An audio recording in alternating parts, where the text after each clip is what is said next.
shows Americans wanted to withdraw from Afghanistan, but they disapprove of the way you've handled it.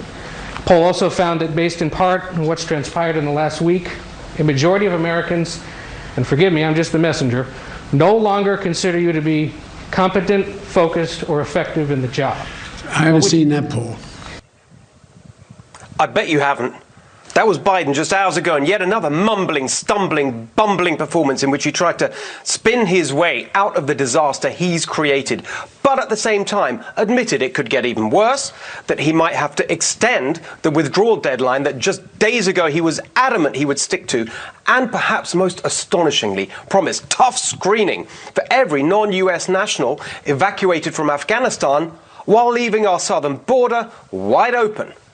Evening, everyone. Welcome to The Next Revolution. I'm Steve Hilton, and this is the home of positive populism, pro-worker, pro-family, pro-community, and especially pro-America. This was the New York Times this morning, the front page. On Saturday morning, a former interpreter for an American company in Kabul plunged into a mass of humanity outside a gate at the Kabul airport with her family in tow, including her husband and 2-year-old daughter. Then the crowd surged. The entire family was slammed to the ground. She remembered someone smashing her cell phone and someone else kicking her in the head. As she struggled to her feet, she said, she searched for her toddler. The girl was dead, trampled to death by the mob. She might as well say trampled to death by Joe Biden, along with all the others. At least 12 crushed at the airport gates yesterday, another 7 today. How many more? Will we see Americans slaughtered? Will they be taken hostage? Dozens? Hundreds? Thousands? We don't know. Biden doesn't know. He doesn't seem to care.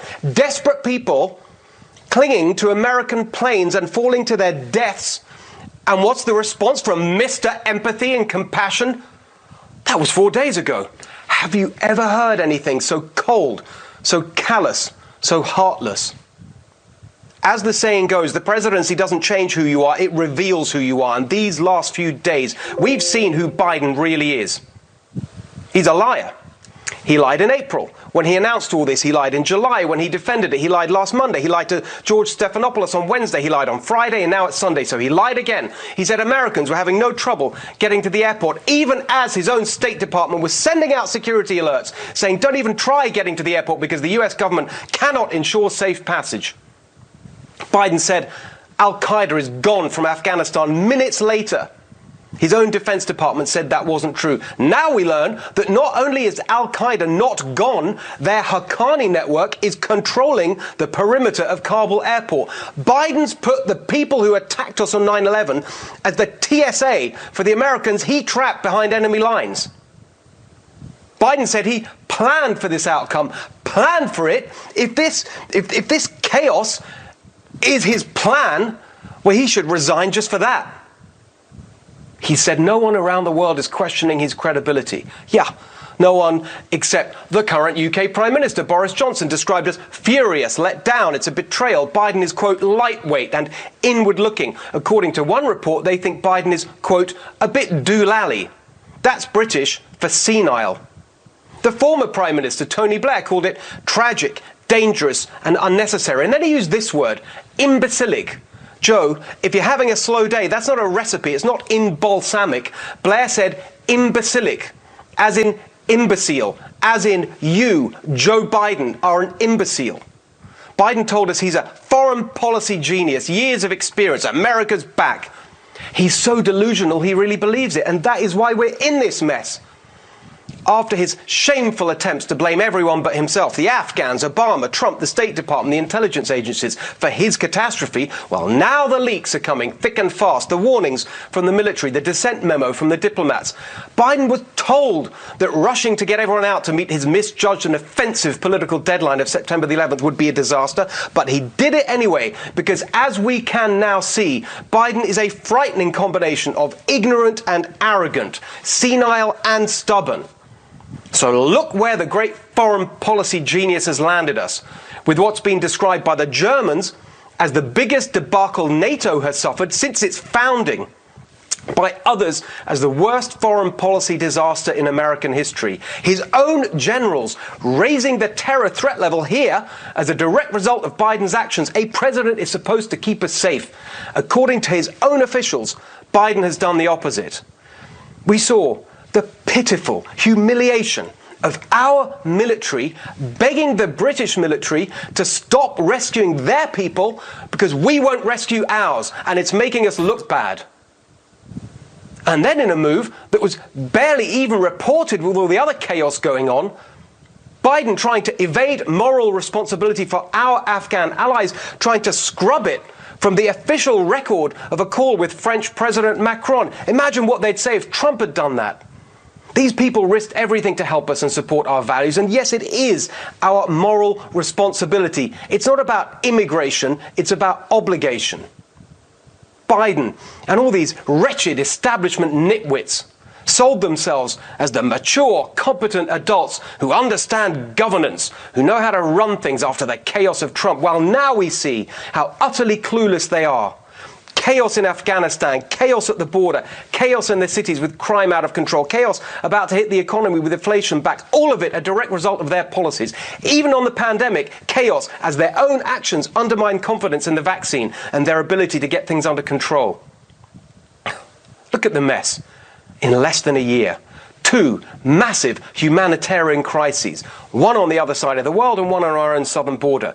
Guess who's suffering? The poor, the vulnerable, the exact people the left claim they speak for. Never forget that this is what Democrats do when they get in power. They hurt the people they say they want to help. But above all, we now see the true nature of the author of this catastrophe, Joe Biden.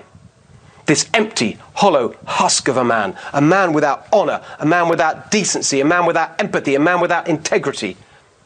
He's brought shame and humiliation on the presidency, on this country, and if there is any justice, any accountability, this truly despicable man needs to go. Yes, he needs to go. Not just his regime of incompetence. He, Biden, must be held accountable.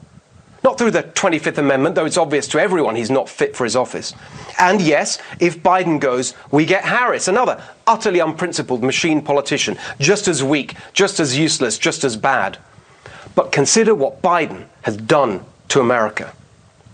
When a president does more damage to America's standing and authority than anyone who's gone before, when he humiliates America around the world, when he creates a moral stain of this magnitude, when he puts our security at risk and our citizens in peril behind enemy lines, when you have a president who is this pitiful, this contemptible, there must be accountability. Biden must resign or be impeached and then be recorded as the worst president in American history. Tell us what you think at Steve Hilton X and at NextRevFNC and share this message when we post it.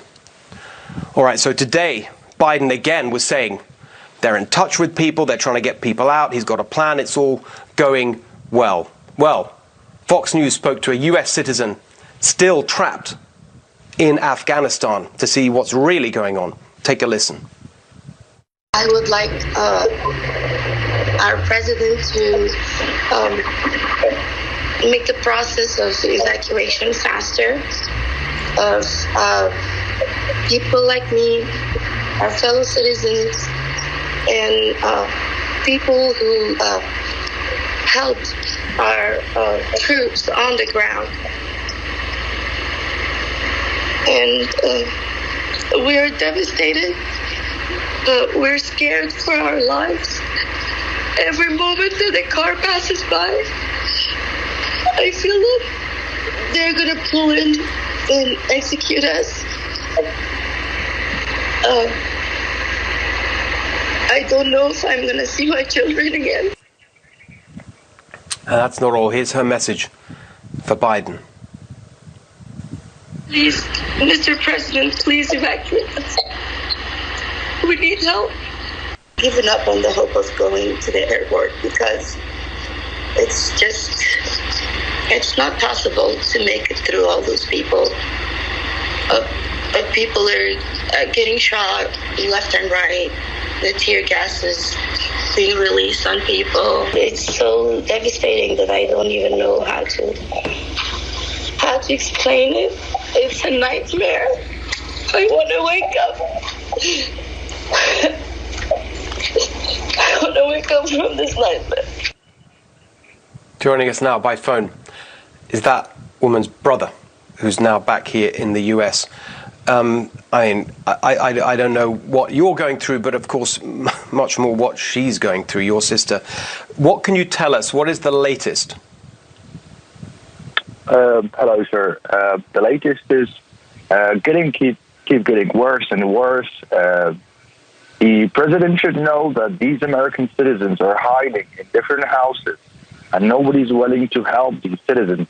Same as my sister. These American citizens and American allies and residents are soon either going to be executed by Taliban regime, but because they're behind the enemy lines, or either they're going to be dying out of hunger and thirst because they cannot get out of their house to get food and get water. So these people are at really high risk. There's thousands of them. My sister, she's got 2 kids in America. She's an American citizen, and it's been 6 days, 7 days. She's attempted 3 times to go to the airport, but they will not let them pass unless they show their passports. If they show their passports, if they wave their passport at a Taliban, that this is me, this is an American citizen, that's a death call, death sentence for herself.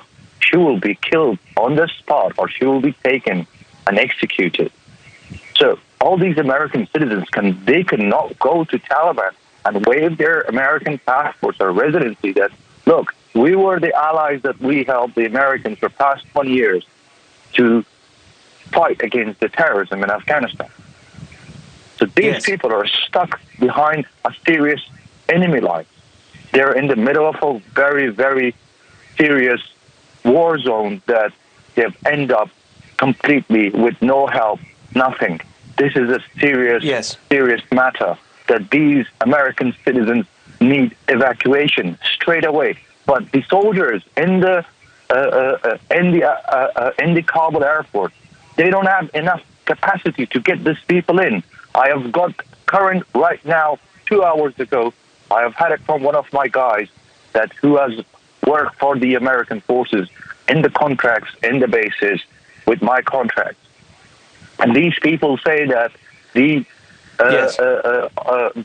Dutch people, the Germans, the French people, they come out and they take their citizens in the cars from the outside the airport and they take them back in. But whoever is an American citizen, there's no help for them. Even they go it's so inside terrible. the airport. And it's just, sorry to interrupt you. And allies. Yeah. Exactly. And just to be clear, what you're reporting there in terms of what's happened to your sister is the direct opposite of what Biden said, that she showed her passport and instead of being allowed through, she fears now for her life. I'm so sorry to say this, but Biden is a compulsory liar. He doesn't know what's going on the ground. He is saying he's sitting in his office or he's on a vacation and he's saying all these things that, oh, this is what's going on the ground. But that's not the truth. The truth is what the American citizens are saying who are on the ground behind the enemy lines. They're telling the truth and because they're afraid for their lives. I have a specific question from what the president said this afternoon, just hours ago. He said that the State Department is in touch with US citizens in Afghanistan and is sending them a plan for their evacuation. Has your sister received any communication of a plan for her evacuation from the State Department or any other part of the US government? No, sir, it's a complete lie. My sister hasn't heard past 4 days anything from the U.S. Embassy or from any U.S. authorities. She hasn't heard anything. She has filled up the form that they say, fill up these forms, and the U.S. Embassy will get in touch with you guys and coordinate how to evacuate you guys. But nobody's heard anything. Nobody's heard anything. Well, it's such important testimony. I appreciate you, but I mean, I'm so sorry. Of course, everyone watching will be praying for your family, but we really appreciate you coming on tonight and telling us the truth of what's going on. Thank you, sir, very much. All right, now let's bring in a 12-year Army veteran, a member of the House Foreign Affairs Committee, Florida Congressman Brian Mast. Congressman, what do you make of what we just heard? What you're hearing is what we're hearing on case after case after case. Real time, as late as about an hour ago, we received correspondence from a U.S. Navy veteran. I'm in contact with this person that was my interpreter previously. They're hiding out here. Their family is here. And that's the story for the last 10 days of the Afghanistan hostage crisis that we've been experiencing. And what's 100 times worse about it now, to quote Joe Biden, is they now have the most advanced military weaponry in order to hold our Americans hostage and our interpreters. So what was your reaction to what the president said this afternoon when he seemed to be, he was saying we're making progress, we're flying thousands of people out, we've got this plan, we're going to be in touch. I mean, what did you think when you heard him say that? Two things. Number one, the boots on the ground there. Our Marines, our Rangers, nobody more capable than securing an airfield. But they shouldn't have had to do that. The crisis was created by Joe Biden by giving up the high ground, giving up the most secure airport anywhere in this world in terms of being secured by a military. The Bagram Airport, giving that up, the most fortified one, giving up our embassy, giving up the high ground in all these places. This is what Joe Biden's talking points have been. Probably the most simplest of his career. Listen, whatever's going on in the world or in Afghanistan, just say the exact opposite. That's all you need to remember, Joe. Just say the opposite of what's really happening, because that's what he has been saying. What do you think of the reports we're hearing that we just heard it again there, other countries are, their commanders-in-chief, as it were, are empowering their military to go and rescue their citizens. I'm sure you would agree that our military, there's nothing they'd love to do more than that. But it seems they're not being empowered by Biden to do that like other countries are. One reason, very simple. This goes back to the same tune as the Obama administration. Optics are their most important protocol. They want to make sure, as they said before, this was important to Jennifer Psaki, this is not a combat mission. They don't want it to appear as a combat mission. They're going to do everything to stay away from that, even though they had to bring in triple the troops that were in there previously. That's how people really get hurt, is by worrying more about the optics than unleashing the most capable military force on the planet. Yes. Our special operations forces, our Rangers, our others, our Marines, everybody on the ground there, they're chomping at the bit to make sure that they live up to the one thing that all soldiers live up to. We don't leave our men behind. They're chomping at the bit to make sure that takes place. I'm so sure. Exactly. I mean, you confirmed it. I mean, everyone who's heard anything about the U.S. military knows that that's exactly what they want to do. And you have this feckless leadership that's stopping them from doing it. The optics point you made is exactly right. That's why he had this mad rush to get out. He wanted an announcement on September the 11th. I see today what they're doing is having these reporters embedded with the evacuation flights, filming inside Kabul airport, showing people in an orderly manner getting on planes. So that's what they want to distract our attention with, rather than the chaos that they've created outside the airport. Let's go to that chaos and that fecklessness, right? He said in his press conference on Friday, I believe it was, where he said any interruption whatsoever will be met with swift action. Well, President Biden, what would you call them surrounding the entire airport and not letting people through in layer after layer after layer? I'd define that as an interruption, and I would define your response being zero action. Again, the exact opposite of what he's promised Americans, which at this point. Exactly. It's so depressing.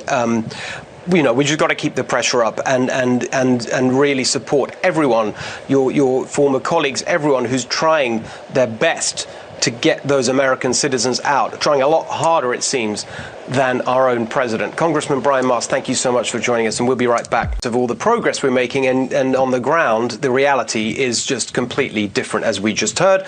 And now we have some guests who can add to our understanding of what is actually happening. A freelance journalist who evacuated Kabul on Thursday night and is currently in an undisclosed location near Afghanistan, Holly McKay, along with Fox News contributor Sarah Carter. Holly, you're right there. One of the things that comes to mind is this question of, we've focused a lot on Kabul. I mean, what about the rest of the country? What about Americans and our Afghan allies elsewhere in Afghanistan? I mean, if it's hard to get from within Kabul to the airport, what about getting from Kandahar, Jalal, or anywhere else in the country? What can you tell us about the situation both in Kabul but in the rest of the country too? Absolutely, Steve. So I was actually in the north in Mazar Sharif. So I'd left Kabul and was working in the north when it happened to fall very suddenly. And so I was trapped there with my photographer, and we were in touch with the US, and we were trying to figure out ways to even get to Kabul, which just seemed impossible as the airport was immediately closed as soon as the Taliban took the city.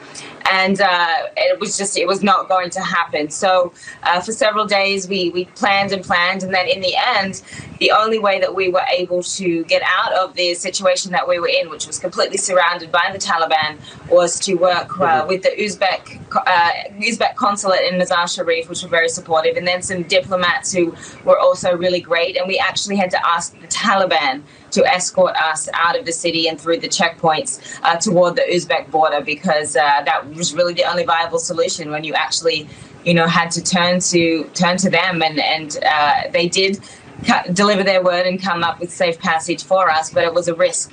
And I don't think as the days went by that I would be able to do that even now that I was able to do a few days ago.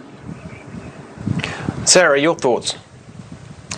I understand what Holly's been through. I've been to Mazar Sharif many times. She was in a very dangerous situation, and she's very lucky that she and her cameraman survived that. I've been on the phone consistently for the last maybe 8 to 9 days with my sources in Afghanistan, as well as my friends in Afghanistan, who are texting me and calling me and begging to find someone to get them out. I've been talking to folks right now that say the Taliban has made basically 6 circles around the airport. So 6 perimeter circles, over 300 checkpoints around the airport. So it's not just one perimeter. They're checking people throughout. There's a bit of a digital Dunkirk as well, Steve. People that I know, these stories will be coming out probably in the next few weeks, that are trying to save lives and get people out of the city and to the airport through the gates. The tragedy of children being trampled. I had a woman outside the gate that I was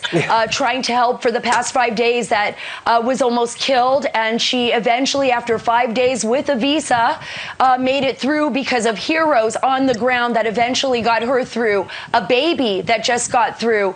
This is a very terrifying situation, and we have Americans all across that city that are terrified, that are waiting for someone to help them. But believe me, there is help there. But the president needs to allow the men and women who are there to do their jobs and get our American citizens, our SIV holders and others out of Afghanistan. It can be done, but it can't be done with the ineptitude of this administration. And Sarah, what about the people outside Kabul? This is around the country. What are they going to do about that? How many are there? I mean, thousands. We're hearing numbers like in the high tens of thousands. Right. It's absolutely true. They're in the high tens of thousands. I just received a call before coming on the show from an American military personnel who said that he had just received a call that one of his interpreters in Kandahar was beheaded. They basically beat up his wife. This is the tactics now that they are using to force him to speak English, to prove that he worked with the Americans. He had an SIV, which means he was approved to come to the United States. But as soon as he spoke English, they beheaded him. There's a number of other people. I've actually seen the video and the photographs. They have been executed. This has been proven, video and photographs that we cannot show on television because of the graphic nature and the horror of it all. So can you imagine being huddled with your child right now, wondering in your home if someone's going to come in and execute you? And that is what is happening, Steve. The Taliban is marking people's doors. They are literally marking homes right now so that when we pull out, they will begin the executions. That's how serious this is. Holly, quick last word to you.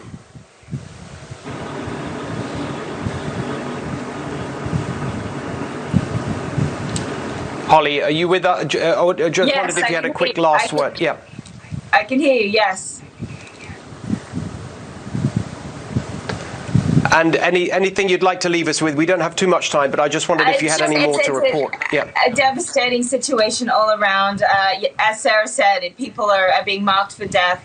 People are being crushed, babies are being killed, and what really needs to happen at this point is we need U.S. soldiers to leave the wire. We need physical secret locations for pickups for people to be taken out and escorted safely to the airport. We cannot just leave our soldiers inside the airport and expect this operation to be successful. We need to move into the city and into those rural areas where there are a lot of American citizens who need our help. Exactly. I think you absolutely crystallized what needs to happen. Let's hope someone's listening. Holly and Sarah, thank you both very much. Much more ahead. We've been hearing about what's going on right now with this crisis that Biden has created. But what happens next? What happens in the short term in terms of this situation, which many have described as a hostage situation? What happens in the medium term with our ability to fight terrorism? We're told that the terror threat is growing. What happens in the long term? Biden talked today about how this will help with our strategic... Well, exactly. Just very quickly, do you want to put you helpfully put a number on the extent of the time? Do you have a number in mind for the extent of the troop increase that we might need? Yeah, I think this is going to be a minimum of about 6,000 troops to get this done. Doing the task organization in my mind and talking to others, the requirement for security at the airfields, the reception, staging, onward moving integration that's going to be required is going to be substantial. So you're looking at about 6,000 troops in my mind. In addition to what's there now? That's correct. Right. OK, well, that's a doubling, basically. And this is from the guy who wants everyone out by August the 31st. Not going to happen. Exactly. Well, thank you for helping us understand. It was great that you could join us tonight. We really appreciate it. Thank you.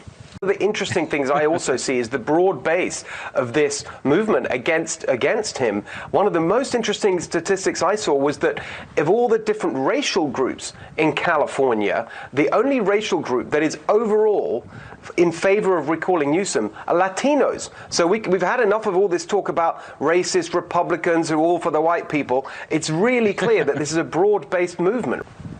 Well, that's right. And that's one of the reasons Hispanics are so angry is because of the shutdown of the schools. Already, nearly half of third graders in California cannot read at state levels of proficiency. They lost a whole year of in-school education. 80% of the students in government schools here in California, Steve, are black and Hispanic. And they're angry. They're angry at the fact that the majority of black and Hispanic urban parents want choice in school. The number one provider of assets, money to Gavin Newsom, my opponent, is a teachers union, and they're adamantly opposed to in-school to vouchers, to the ability of parents to put their kid in a private school, religious school, or a charter school. They realize how bad the schools are. Exactly right. You're right. It's such a huge issue. Sounds to me like it's going to be maybe certainly one of your top priorities. Would it be your top priority if you're governor in a month or so's time? Where would you start to try and fix this state? Well, I don't drink coffee, Steve, but assuming the face mask mandates and the vaccine mandates are still in place for state workers, I'm going to repeal those by the time I have my first cup of tea. I'm going to declare a statewide emergency on water. We have a water shortage. We haven't added appreciably to our water infrastructure in 40 years when the state was half the size. And I'm going to declare a public emergency on homelessness. When we get people off the streets, they need to be treated. Mentally ill people need to be treated. And when we do so, we don't have low-cost housing because of the Environmental Quality Acts that basically make it too expensive to build low-cost housing. I'm going to declare a statewide emergency on water and on homelessness as soon as I get up there. Yes, exactly. Unlike Newsom with his ridiculous emergency powers that actually hurt people, you can use those powers to help people. That's a big difference right there. That sounds like a very good plan. Just one possible flaw, not in your plan, but in your chances of implementing it. Just this week, President Biden was out saying he will use the power of the federal government to undermine governors who try and do exactly what you're doing.